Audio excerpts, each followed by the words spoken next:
Okay, so we have to do our fifth review now for exam number 2.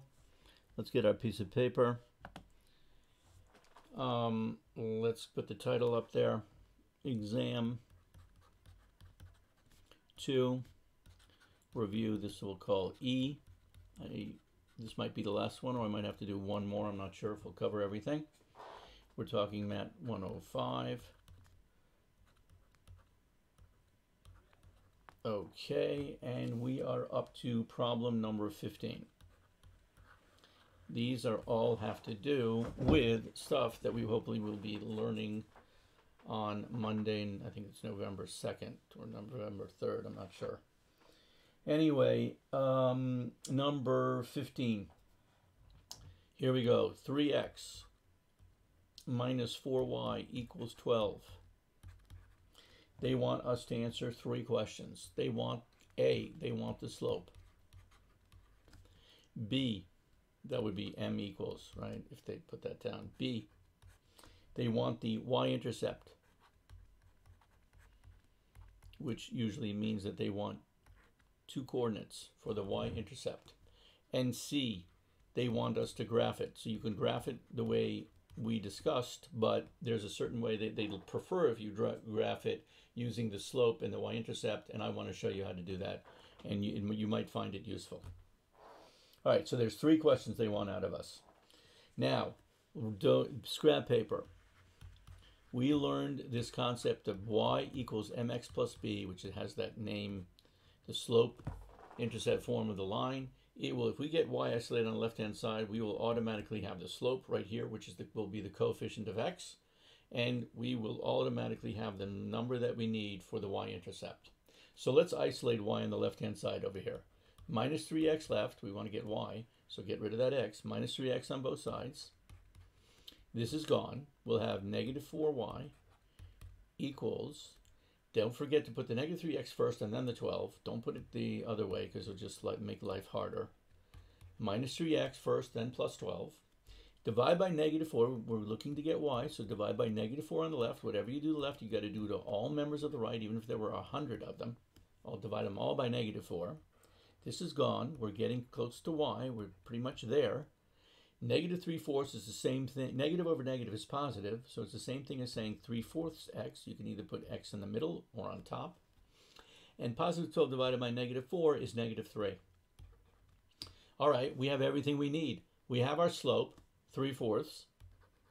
It's going to be the coefficient of x once you have isolated, y has isolated, preferably on the left-hand side. And this is the significant number that we need for the y-intercept. It will always belong on with the where the y coordinate should be, negative 3. And the x-coordinate of a y-intercept will always be 0. So there it is, 0 comma negative 3 is our y-intercept. All right, now graphing. That's the last part. Let me pull up the paper so we can get as much clear paper as we can. And here we go with a y-axis and an x-axis, and let me show you what they mean about using the slope and the y-intercept. Now we know the y-intercept is going to be a point on our line for sure. So the y-intercept, let's go plot it. 0 comma negative 3. So don't go right, don't go left, go down 1, 2, 3. Here's the point, 0 comma negative 3. And if we use the techniques we talked about in class, we would label it. Not that they care necessarily so much, but anyway, there it is, 0 comma negative 3. And if I'm going to use the slope, this slope is talking about the y. Don't forget this. The formula for slope is y2 minus y1 over x2 minus x1. So what's the numerator? It's always the up and down. What's the denominator? It's a cross. So let's take those instructions 3 units up. Go up 1, 2, 3. We're actually at the origin. And then 4. Here's the other instruction, 4. It's positive 4. So do you move left or right? You move right. From the origin, 1, 2, 3, 4. Here is a second point on this line, using the point and then using the slope. And we've actually used that to graph it. You can graph it however you want, but I just used the way they prefer in the instructions for this problem. And we've just graphed the line, and the problem is over. In class, we would label it, we would call it 3x minus 4y equals 12, but they don't require that on ALEKS. let me discuss a little bit about how Alex might just talk to you on a problem like this. First of all, what you'll do with Alex is you'll click, there's going to be a line icon. It's going to look something like this. Say it's going to be a line. Clearly, so you click on the line icon. That would be one. And then follow their instructions. They're going to have pretty clear instructions. What's the instructions? Follow their instructions. And what's that going to be? That's going to be A, to click on one of the points on your line. So click on 0, -3. Click on one of your points on your first point, whatever you call your first point. And then move over and B, click on your second point. Click on your second point, which would be over here. It would happen to be 4, 0. So click on your second point. And the line, because you click the line icon, a line will automatically form. Alex will do it for you. And just click on the 2 points and that you want, and it'll form a line for you, and then you present that as your answer. So that's just a note about how Alex will treat you for a problem like this. Okay, 15 is done. We've done the whole paper, actually. We need to move to another paper to go to number 16. So here we go. Number 16. Here's what it looks like. Number 16. Let's say the problem says minus 4x minus 6y equals -3. And here's what they want. They want there's two questions. They want give them the slope of a line that's parallel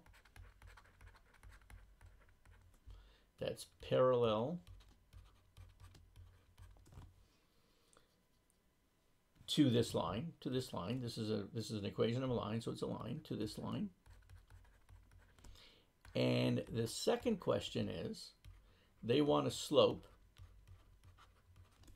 of a line that's perpendicular to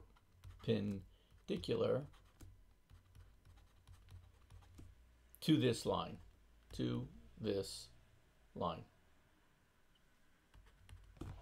Okay, so those are the two questions. So now, what are two parallel lines? They look like basically like this. What's a perpendicular? It looks like this, forming a right angle between the two lines. Here's what you do. Let's go find the slope of this line, and we'll automatically have the slope that's parallel to this line because they're going to have the same slope. So that's pretty easy. How do you find the slope? Again, scrap paper notes here. We need y equals mx plus b, and we'll get the slope. All right, so isolate y. Plus 4x on the left. Whatever you do to the left, do to the right. Plus 4x. That's gone. Negative 6y is equal to, put the 4x first. Don't forget, put the 4x first and then the -3. Divide by -6 on the left. That means divide this by -6 and this by -6, even though we hardly care about this. We only care about this. We're looking for the what are we looking for? We are looking for the slope, and the slope is going to be the coefficient of x. So we don't even care about the y-intercept. Now, what is 4 over -6? We have to reduce. 2 goes into 4 twice. 2 goes into 6 3 times. Where should I put the negative? Don't put the negative on the bottom. Put it either the middle or on top. Usually it's going to be in the middle. So therefore, the y is equal to, this is going to be -2/3. -2/3 x minus 3 over -6. I don't really care about. This is really doesn't make any difference to us. Here's our slope right over here. We even have it figured out before.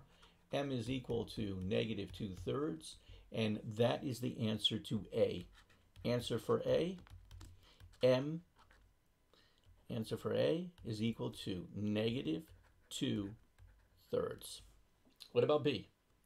The B, a slope of a line that's perpendicular to this line, is going to be the negative reciprocal of whatever its slope is. We know that the slope is -2/3 for this line.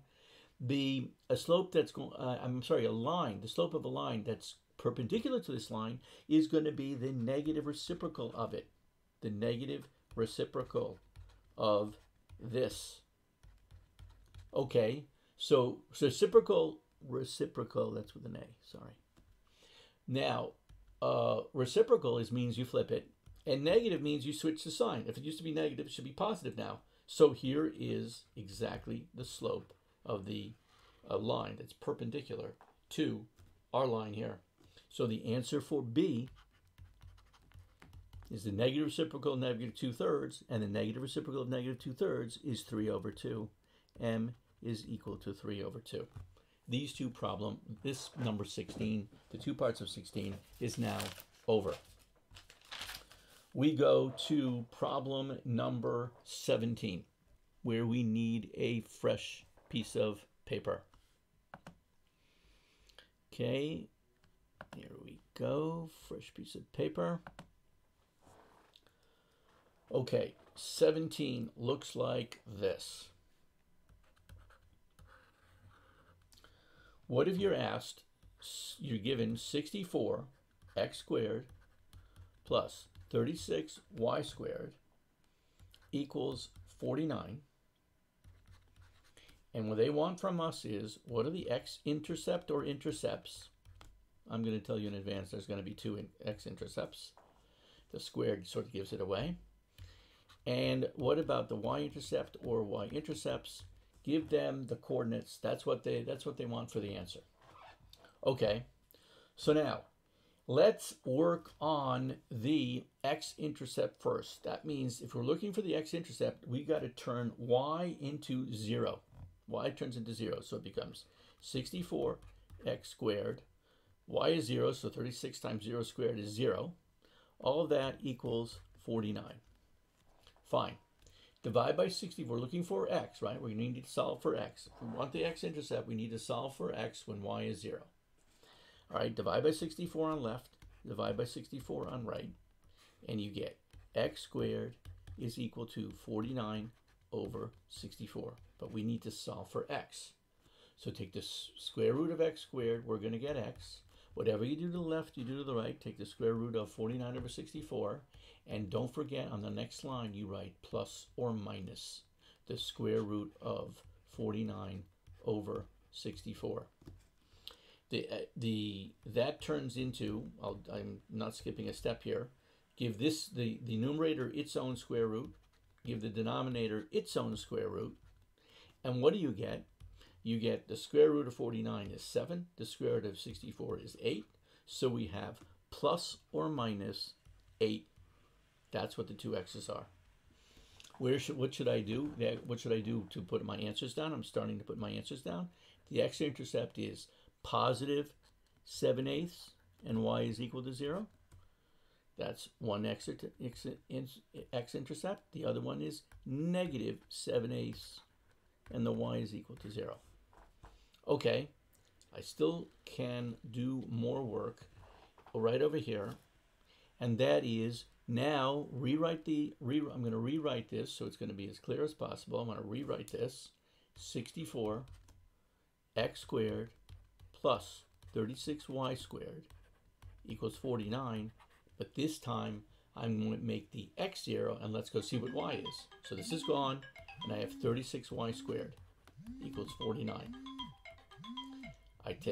I divide both sides by 36 because I'm looking for y, so I got to get down to y. So this is gone. Y squared equals 49 36. Now I'm going to skip a step. I take the square root of the left, square root of the right. I'm going to skip a step because this becomes y equals plus or minus. What's the square root of 49? 7. What's the square root of 36? 6. So it's plus or minus 6. What do I put as my final answer? If x is 0, so then y is, one of the answers is 7 6, positive 7 6, and the other answer is negative 7 6. And those are our final answers for problem number 17, and we'll stop the video we finish number 17. Okay, here we go.